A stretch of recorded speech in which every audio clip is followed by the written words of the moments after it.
Return of the native. The mother standing by the pier, waiting for her son. The luggage is bigger than she is. There's in her funny staggering clothes. She seems hardly able to contain her excitement as she speaks to Caim, who happened to be waiting for the same boat to arrive. I got a letter from him, she said. Almost 30 years have passed since her only son left the island of his birth. There was no word for him in all that time until he recently wrote announcing his success and his plan to bring her to the mainland. I've been alone ever since I lost my husband, so just to think I may be able to spend the rest of my life with my son, his wife and my grandchildren. She sold the house she had always lived in and has been waiting for her son to come for her. The letter arrived over a week ago. I wonder why it's taking him so long. The sea are calm. Caim arrived here yesterday ferry. You mean he's late? Caim asked with some surprise. Very, she replied, forcing a smile. I wonder what's wrong. Maybe he got busy all of a sudden and can pull himself away from his work. He hasn't written again to explain. He has never bothered with things like that, not since he was a child. She says, turning to smile again and glancing toward the horizon. No bigger than a dot at first, the boat is now big enough for a clear view of the mast in silhouette. Anyhow, I'm not worried. I know you'll be on this boat. She says, raising herself from the dockside crate on which she's sitting and waving an handkerchief toward the approaching vessel. Caim also stared hard at the boat, which gave his eyes a stern expression. Young man? At the sound of the mother's voice, Caim asked him to soften his gaze before turning towards her. You're a traveler, aren't you? That's right, he said. I saw you arrive on yesterday ferry. Are you leaving so soon? She obviously curious about the stranger, but her face showed no worriness toward outsider. Relieved to see this, Caim replied. I'm doing the same thing you are. Waiting for someone to arrive. On this boat? Yes, probably. You haven't been in touch with the person? No, we haven't agreed on a time. Maybe waiting for nothing too. Oh, really? Caim evaded further questioning with a strange smile. This is not something you can discuss with just anyone. It's on a secret mission, one that must not fail. The woman still wears a look of puzzlement, but the conversation is swallowed up in the general hubbub of the shore, accompanying the approach of the boat. At last the ferry arrives. One by one the passengers alight after the half-day trip for the capital on the mainland. Clutching the handkerchief to her breast, the mother scans each of them. There are peddlers who travel from island to island hawking their wares, and men who have come to do large-scale trading, sunburned young men and women who arrive from the mainland and go to work on the island farm, and men coming home to the island after seasonal labor on the mainland. None of the dozen passengers, however, is the woman's son. Once it has disgorged its island-bound passenger, the ferry takes on people crossing to the mainland. Greater on the pier give way to well-wisher. The mother turned her back on the pier hustle and bustle and plods her way toward the town. She hoists a heavy pack onto her back and lifts a large suitcase in each hand, but she has taken only a few steps when the pack begins to slide off. Caim reached out to keep it from falling. The woman turned with a look of surprise.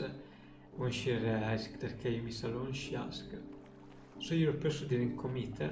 Looks that way. With only one ferry a day from the mainland, all they can do is wait until tomorrow. Are you going to stay on the island till your friend comes? I might have to. You could run up quite a little bit that way. I'm alright. I'm used to camping out. Camping out? She exclaimed with a look of amazement. Then she smiled and said, Oh, well, you're young, in good condition. A few days sleeping outdoors shouldn't be too hard on you. What are you going to do, ma'am? Go back home? I wish I could. I sold my house last week. I was so sure my son would come get me right away. A hint of discouragement clouded her face, but she quickly recovered her smile and continued. The money I got for the house is a nice little bundle, so I decided to spend freely for a change. Sit at large hotel over there. I am staying in their biggest room and taking it easy all day and all night too. I'm disappointed when he doesn't show up, of course, but I have worked my fingers to the bone all these years. It won't work for me to indulge myself just this little bit. Told the river with a smile, a word touched Cain deeply. In her case, work my fingers to the bone is not just a figure of speech, as evidenced by her suntan face, which is so unsuited to the cosmetics she has applied to greet her son, and especially by her bony finger, so ill-concealed by the cheap ring she's wearing. Hard as she undoubtedly work, life has granted her few rewards. There is nothing expensive about her luggage. I'm sure your son will be here tomorrow, Cain said, her deeply wrinkled face breaking into a joyous smile. Yes, of course, tomorrow for sure, she said with a deep nod. I hope the person you are waiting for come on tomorrow's spot too. Thanks you very much, he replied. I have an idea, she said. You might get sick and pig out. If you like, why not stay in my hotel? I'm sure we could arrange something for one extra person. Cain says that she is not suggesting this out of mere politeness, which is precisely why he demurred with a smile and a nod. Thanks, just the same, he said. But don't worry about me, just take the rest of you deserve after all your long years of hard work. If you say so, she seems somewhat disappointed, but does not press him to accept. As he watches her trudge off towards the hotel alone, all but hidden from view by a huge bundle, Cain wondered if perhaps she was hoping that his company might ease her concerns and her son might not show up after all. Even so, he decided not to chase after and retract his refusal. He is the wrong man to spend time with a mother whose only dream is to arrive at pure age. Most likely, when tomorrow's boat arrives, she will finally be reunited with the son she has longed to see all this year. The person that Cain is waiting for will also almost certainly cross over to the island tomorrow. The mother will undoubtedly shed great tears when a reunion takes place. Cain, on the other hand, has a bloody job to perform when he encounters the man he is waiting for. Cain's been hunting the man is a fugitive and there is a word on his head. He is known as the boss of the underworld gang in the capital, and he has committed crime with a number: robbery, fraud, extortion, assault, and even murder. To cap his life of crime, he double-crossed his own gang and ran off with a great deal of money. Word reached to the gang only a few days ago that the man is headed for this island, the place of his birth, and they hired Cain to take care of him. The fact that they hired Cain means they are ready to have him killed on sight. Cain the mother met the rock again the next day at the same time, and again the next day and the next, and the day after that, the one they are waiting for never come. A week goes by, and the mother switches accommodation from an expensive hotel to a cheap inn frequented by traveling peddlers. Actually, I'm more confident in a cheap place like this, she tells Cain with a laugh, but more than likely her money will have run out in the first hotel. Your person is very late too, she observed. True, who is it? He said that this with a strange smile. He cannot answer her question if he's going to carry out his duty, and besides, if he had any premonition deep inside, the mother stopped questioning him and say, I hope your person comes soon. Another 3 days goes by. A messenger from the gang, disguised as a peddler, whistles to Cain as he steps on the ferry. We think he's still hiding in the capital. We're looking everywhere at all we can find, but there is no sign of him. Cain nods silently and glances at the boat. Even after the last passenger alights, the mother stands on the pier, looking up at the boat's empty deck. Let me ask you, young man, the mother said to Cain 3 days later. Does the place where you're camping out have a roof to keep the dew off? Cain has been sleeping in a dilapidated old house he found near the harbour. Well, I need a space to sleep, she said. Will you mind if I join you there? What's that? The place I'm staying now is not much better than a ruin. I'm sure you'll find wherever you're staying. Yes, I'm sure you'll be fine. She smiled like a child who has found a new source of mischief. Cain does not refuse her, More precisely, he cannot refuse her. She has probably run out of money even to stay in her current flop house.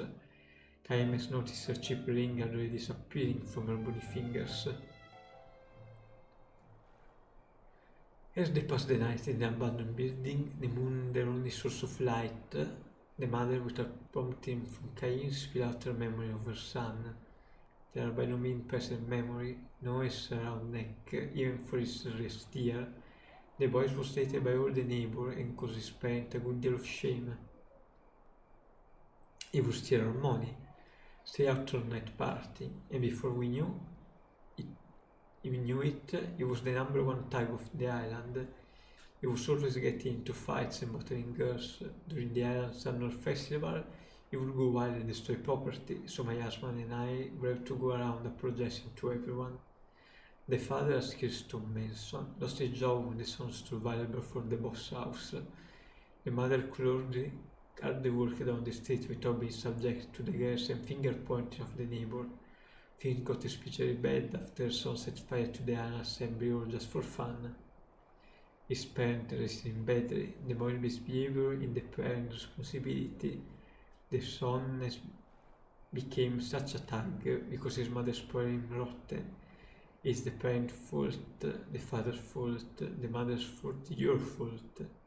They dirty told. It was so hard for us on a little island like this. There was no place we could hide. The boy was 18 when he finally ran away from home, or rather, left the island when his parents all but disowned him. The other islanders rejoiced as he was a plague lifted. One man went so far as to deliberately let the parent over him, declaring, "I hope that bastard goes to the capital and dies in the gutter." The boy's father died 5 years ago. To the very end, he would not forgive his son. In his final delirium, he was still apologizing to the islander. But still, to a mother and his son is the baby she once carried. I never heard a word from him, but he went on praying that he would stay healthy in the capital, that he wouldn't catch whatever epidemic was going around, that he wouldn't get into fight, but that was just me, I guess. She gave Kaim a bitter smile, or maybe it's just me being a mother, she adds. You have parents too, I suppose. Of course you do, everyone has parents. True. Are your father and mother alive and well? Kaim Boris said in silence, on a journey with no clear beginning or definable end. Kaim is unable to answer a question like this. Instead, he asked the woman, "What is the first thing you will say when you finally get to meet your son?" "Good question," said the mother. After thinking it over a few moments, she replied, "I won't actually say anything. I think I will just hug him and say nothing at all. I will hold him tight and let him know how glad I am that he's alive and well. Just supposing to Cain presses her gently. If you knew that he had lived a less exemplary life in the capital too, you still give him a hug." The response is unstyled. First I will hug him and then I'll give him a good talking to. She smiles shyly as Caim adds, "That's what being a parent is all about." The next morning she has high fever. She may have survived the dew, but a night in the dilapidated building has taken a toll on the woman's health. Even so, it is time for the ferry to arrive. She staggers to her feet as toward the pier with a certain step. Alarm Caim orders back. "You're in no shape to be going out," he says. Despite his attempt to bring down her fever with cool spring water from the forest, it is as high as ever. Her breathing is taking on a congested rumbling. "I have to go," she insists. "My son is coming for me. I'm going to see him." She swept away Caim's restraining hand, but the effort caused her to cross her balance and sink to her knee. "If he's on board, I will bring him here," Caim assured her. "Tell me how I can recognize him." Gathering Caim's half as there is with a fever, the woman muttered. On his left cheek, before he left the island, he got in a fight. "Somebody cut him." "Yes, a scar." Caim nods and lowers the woman to a straw mat spread on the ground. He fights back a sigh and caused his eye momentarily, then he stared to a small window at the ferry dock. His suspicion was right after all, so he was sure of it last night. Caim was given a written description of the men he took on the assignment from the gang. There could be no doubt, scar on the left cheek. The ferry is approaching the harbor. The pier is showing signs of activity. Caim starts for the door. Behind him, he heard the woman saying, "Please, don't kill me, my boy." Caim stopped short, but instead of turning around, he bit his lip. I don't know what he did in the capital, but don't kill him. Please. She knows too, she knows everything. If you had to kill him, if you absolutely have to, please, before you do it, let me just leave the ruin in silence. He stepped uncertain as he makes his way in the blinding glare of the afternoon sun. The time the man is there, trying to lose himself among the towering pedal, the man with the price on his head and a scar on his left cheek stepped down to the pier. He's far more emancipated than Cain's written description would have led him to believe. No doubt this has started from his years as a fugitive. Still he has fulfilled his promise to his mother by coming back to the island of his birth. His eyes darted fearfully over the pier. His expression changed from that of a message to someone to the panicked look of a child who has become separated from his parent. Caim saw he plants himself in front of him. The man knows nothing of Caim's mission, of course, and has never met him before. But as they think of an inhabitant of the back alley, his face freezing and turned to flee. Caim grabbed him by the shoulder and lightly in a way that would make an onlooker think he was witnessing the joyful reunion of old friend. The man tried to shake off the hand to no avail. It would be easy enough for Caim to kill him on the spot. His eyes showed that he has no strength left to fight. Caim has more experience than the man does to survive potential fatal encounter. The man noticed. "If you're going to kill me, get it over with," he snarled. "But if you've got a Tezokan in you, you will give me one last chance to do something good for my mother. It won't take long, just let me see her. Once then, you can do whatever you like with me." Caim let his hand drop from the man's shoulders, not going to run away. "So I didn't make it after all," he said with a forced smile, his face decaying that he probably resigned himself to his fate. He suggests, too, an air of relief at having finally brought his life of a self-fugitive to an end. "How many men have you killed?" he asked Caim. "I don't have to answer that, and I don't really want you to tell me. It's just that, well, looking at you, I would say I'm older than you are, and there are some things a person can't realize when she lives a long time. Think about the guy you killed. Every single one of them had parents. Killing a person means killing somebody's child, right? When that finally dawned on me, I left the gang, gets unpaid retirement bonus. So I sort of borrowed a little money from them and so I would use it too. Well, I knew my mother a hard time all these years." His voice was thick and muffled. He shook off the emotion, broke in with a laugh. "And what the hell? That's a lot of sentimental nonsense. I don't know how many guys I've killed over the years, so I figure I'm getting what I deserve. I can't take you for what you're doing." A shout comes from the ferry deck. "Will you be departing shortly, or passengers bound for the capital should be boarding now?" Caim looked at the man and said, "Just tell me one thing." The man said nothing in reply, but Caim continued. "What's the first thing you're going to do when you see your mother?" "What you're talking about? Never mind, just answer the question." "I will say, I'm back." "No, I won't say anything. I will just take her in my arm, that's all. Give her a big hug. Sure, that was sparing her chin and then all about." Caim relaxed the grim expression on his face and jerked his chin towards the forest beyond the pier. "There is an old broken down house in the woods. Your mother is waiting for you there. Go to her. What are you talking about? Don't ever come back to the capital and don't stay on this island. Take another ferry and go far away to some other island with your mother." The man was stunned. His voice is trembling. Caim say nothing more. He hears the man behind and straight toward the boat before it can depart. Mission accomplished. Caim does not care if in return for his deed, is the bartender to a pursued, but again the image of some parent praying for their son welfare as long as it faded from his memory. Pulling out precisely come the cries of the ferry crew. A big gong is ringing, startled by the sound reverberating between the vast stretch of the ocean and the open sky, but the coral bird dart up from the forest. Adult bird and small bird, parents and the young. The larger birds seem almost to be shielding the smaller one beneath, their slowly beating outstretched wings.